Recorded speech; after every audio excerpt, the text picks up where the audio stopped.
Hello, everybody. Welcome back to another class. Welcome back to another video. Welcome back to the next part of today's class. All right. Last video we saw something about your curriculum vitae, right? We saw something about our job and how we can make our opportunities better. All right. La misma tarea de siempre. Noten qué fue lo que dije en el inicio, cuál es la idea principal. Y si no, regrésenla hasta que la entiendan. Estos inicios tienen que ser lo primero que mastericemos. ¿Ok? Ahora, si entran a Discord y ven lo que toca el día de hoy, toca desarrollar estructuras para seguir hablando nuestras anécdotas e historias. Básicamente lo que queremos hacer es tener coherencia y lograr el small talk. Ese es el primer paso que debemos de hacer. Si notan, ya les dije cómo entrar a la conversación con saludos y con preguntas básicas. Ahora lo siguiente es desarrollar este saludo. De aquí sigue el small talk. Esta plática chiquita que se hace al inicio nada más para generar rapport, así se le dice, generar como cierta conciencia con la persona que estamos hablando, decirles, hey, soy yo, por así decirlo, ¿ok? Entonces, ¿qué es lo que necesitamos primero? Lo primero que necesitamos saber de todo esto es que hay un orden, ¿ok? Ya les había contado sobre el método de la mano, que es sujeto, forma, verbo, tiempo, modificador. Otra vez, sujeto, forma, tiempo, tense y modificador, perdón, ¿ok? Sujeto, ¿quién hace la acción? Forma, ¿cómo se hace? Negativo, afirmativo, pregunta. Tiempo, presente, pasado, futuro. Tense, simple, continuo, perfecto. Modificador, lugar, objeto y tiempo, ¿ok? Entonces, este es el que yo les enseño, pero ahora vamos a ver uno más preciso, uno que pueden utilizar una y otra vez, uno más rápido, por así decirlo. Es el mismo, solamente que este es más visual, por así decirlo. Ok, entonces, les voy a compartir, aquí está, todo esto está en Discord, les recuerdo, pero aquí les voy a compartir el Basic Word Order, el orden básico del inglés. Como les dije, sujeto. Aquí no viene la forma, pero la forma a mí se me hace importantísimo y es súper fácil de entender. ¿Ok? Entonces, sujeto, forma, verbo, que es el tiempo, el tense, y luego el modificador, que es objeto, lugar y tiempo. ¿Sí notan? Y va en ese orden, objeto, lugar y tiempo. Pero si lo queremos aplicar rápido y con coherencia, con que se aprendan el sujeto, verbo, objeto, lugar y tiempo. Así, ¿ok? Esto es lo básico, básico. Por eso les digo que es más fácil de aprender. Sujeto, verbo, objeto, lugar y tiempo, ¿ok? También pueden aprenderse sujeto, verbo, modificador, ¿ok? Sujeto, verbo, modificador, como en el español, que es sujeto, verbo y predicado. Creo que es así. Pero es igual aquí en el inglés, ¿ok? Son estas tres fases. Ahora, allá él dice algo que se llama adverbs of frequency. Eso ahorita no lo vamos a tocar, entonces no se preocupen por los adverbs of frequency. Preocúpense más por entender este basic word order. He plays the guitar in his room every night. He plays the guitar in his room every night. Él toca la guitarra en su cuarto todas las noches.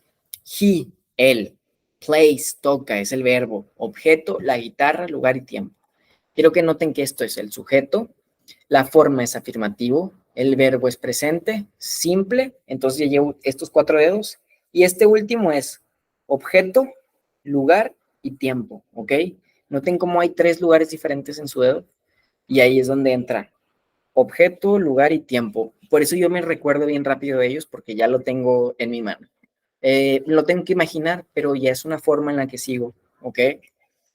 Ahora, esto lo enseño más que nada para que vean qué va antes y qué va después, porque es importante que reconozcan tan siquiera esta lógica de cómo funcionan las palabras, ¿ok? Porque sí es una lógica entender esto de aquí. Es algo que se puede aplicar sin tanto rollo, ¿ok? Yo recuerdo que cuando hacía exámenes en la secundaria, por ejemplo, siempre me iba por la respuesta que dice que yo sonaba que era mejor. Pero ahora, ¿saben lo que hago? Me guío por la lógica de lo que ya sé cómo funciona el inglés. Y aunque a veces no se escuche tan bien, es la respuesta, ¿verdad? Porque ya sé cómo funciona el inglés, ¿ok? porque a veces la lógica que nosotros aplicamos con esta que les digo de que cuál suena mejor, también se ve influida por el español y eso no está tan chido, no es tan bueno al momento de aprender idiomas, ¿ok? Hay que recordar que hay que separarlos desde un inicio. Son dos lenguas que vienen de dos lenguas madres diferentes, ¿ok? Entonces, desde raíz son diferentes. Entonces, como les digo, el sujeto siempre va antes del verbo. Verbo principal y sujeto principal. Noten cómo dice sujeto y verbo. No dice verbo auxiliar ni objeto, no, dice sujeto y verbo. El sujeto va primero y luego va el verbo. Esa es regla, aunque sea pregunta, ¿ok? Aunque sea pregunta. Lo único que es diferente es con el verbo to be cuando está solo, pero ya. Es la única if. Ese es el único diferente, ¿verdad? Todo lo demás tiene que ser el sujeto y el verbo. Nada más va a estar el verbo primero del sujeto si estás haciendo una pregunta con el verbo to be. Solo con el verbo to be, no con otro verbo más. Esa es la única, ¿ok? Entonces es bien específico. Y de hecho, cuando empiezan a utilizar el verbo to be, ni siquiera se van a acordar de esa regla. Entonces, acuérdense más de que el sujeto va antes del verbo, ¿ok? Ahora, el verbo va antes del objeto, ¿ok? El verbo va antes del objeto. ¿Entienden? We need to put it after the verb. Verb and object are together, ¿ok? Si van juntos estos dos, se tienen que poner juntos, como I like pizza. I like pizza. El verbo es like, el objeto es pizza. She plays the guitar. He plays the guitar. Ella y él, ¿ok? He, él, she, ella. Ahora, recuerden que esto siempre es así.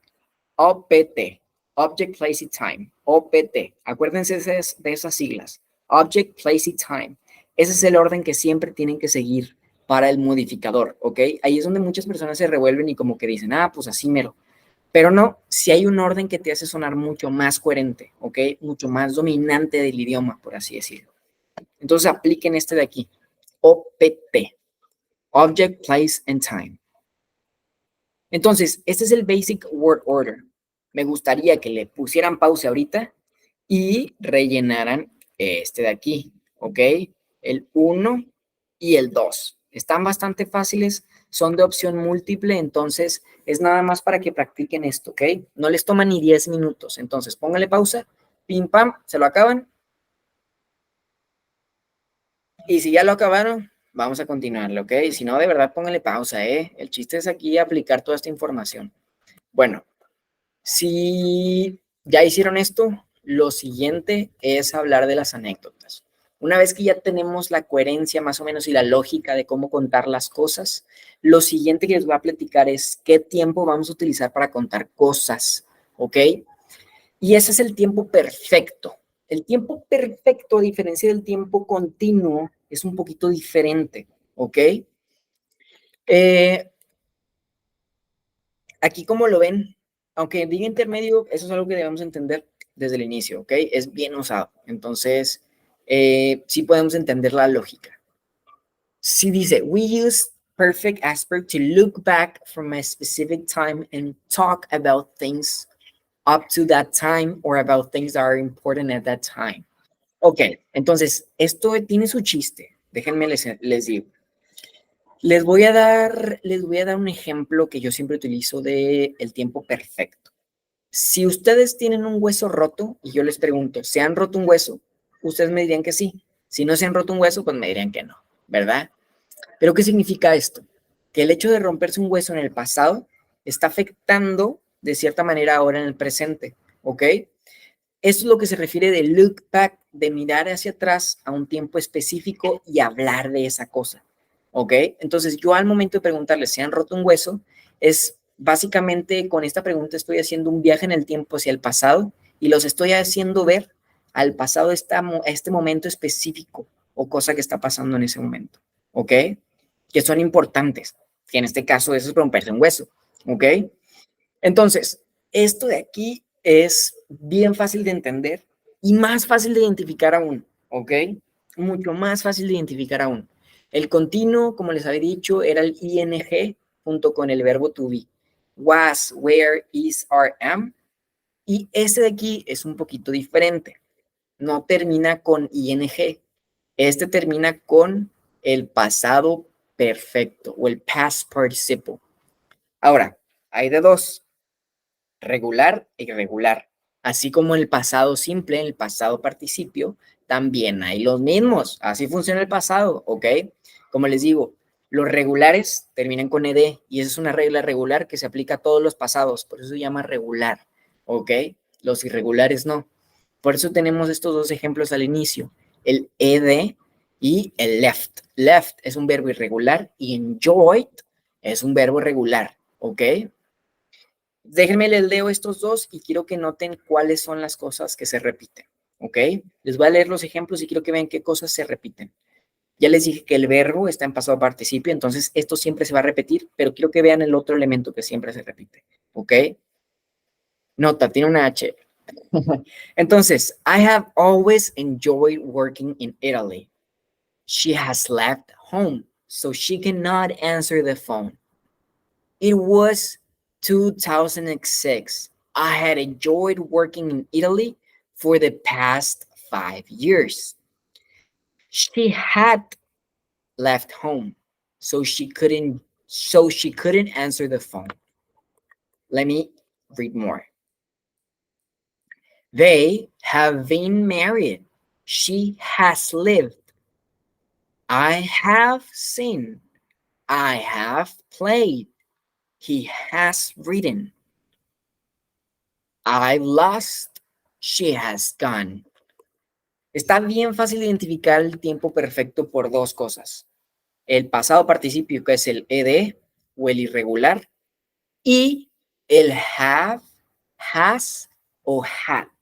Noten que empieza con la H, por eso les dije, chequen la H, ¿verdad? Have, has or had. ¿Ok? Otra vez. Esto está bien sencillísimo, bien sencillísimo. Ahí les va por qué. Si yo les digo has, noten que tiene una S. Has. Esta S tiene que ver con el presente simple. ¿Cuándo agregamos una S en el presente simple? Esto es para que recuerden de las clases pasadas. Si ustedes se saben la respuesta, díganla en voz alta. ¿Cuándo agregamos la S en el presente simple? Cuando tengamos she, he o it. Noten que cuando dice she has left, dice she, ¿ok? She has. Por eso se pone has. Si yo diría she always enjoyed, she has always enjoyed, pero aquí dice I have always enjoyed, ¿ok? Entonces, aquí el have se debe a que es un I y el has aquí se debe a que es she y que es presente perfecto. Si ustedes ven una D, al igual que el ed, la D en el had significa pasado. ¿Ven que está bastante lógico todo este proceso? O sea, cuando ya entendemos cómo se aplican ciertos elementos en lo básico, se empiezan a aplicar en niveles un poco más dificultosos, con mayor intensidad de nivel, ¿ok? Pero es lo mismo, es básicamente el mismo sistema, nada más aplicado en diferente grado, ¿ok? Es lo mismo, ¿va? Ahora, no pretendo que entiendan todo el presente perfecto ahora, igual que con los otros tiempos. Lo único que pretendo es que lo sepan identificar y que logren verlo en su ambiente. Les recuerdo, si su ambiente no les está obligando a escuchar y hablar inglés, hay que cambiarlo as soon as possible. ASAP, as soon as possible. All right? Entonces, quiero que me practiquen también el perfect tense. Aquí también les puse la práctica rápida, está bastante fácil y aquí van a practicar los verbos más que nada, ¿ok? Quiero que vean cómo cambian los regulares y los regulares. Yo quiero que los vean todos igual, ¿ok? Sean regulares o sean irregulares, todos son pasado participio, entonces tienen que verlos con la misma cara, ¿va? Lo único que va a cambiar es el contexto, es lo único que va a cambiar, pero la cara tienen que verla igual. Como les digo, sigue siendo pasado, solo que en diferente grado. Es un pasado específico, el pasado perfecto. Me gustaría que terminaran son varias rondas, está bastante sencillo, como todos estos juegos, y el chiste es que logren hacer vocabulario con esto, ¿ok? Lo que busco yo es que no me escuchen tanto, sino que hagan más, ¿va? Ahora, lo siguiente de todo esto es que quiero que sigan teniendo conversaciones con English Buddy. Este chatbot que les creé es específicamente para hablar con él y que empiecen a darles feedback, ¿ok? Si no tienen nadie con quien escribir en inglés, ya tienen a alguien con quien escribir. Y no solo alguien que no los va a juzgar, alguien que no les va a decir que están mal, al contrario, alguien que los va a ayudar, ¿ok? Entonces, utilícenlo, por favor. Otra vez, si estos formatos les gustan, vamos a continuarlos, ¿verdad? Que sean más dinámicos, que ustedes hagan más actividades, que me escuchen tanto para que no sea tan tedioso y continuar con el aprendizaje constante, ¿ok?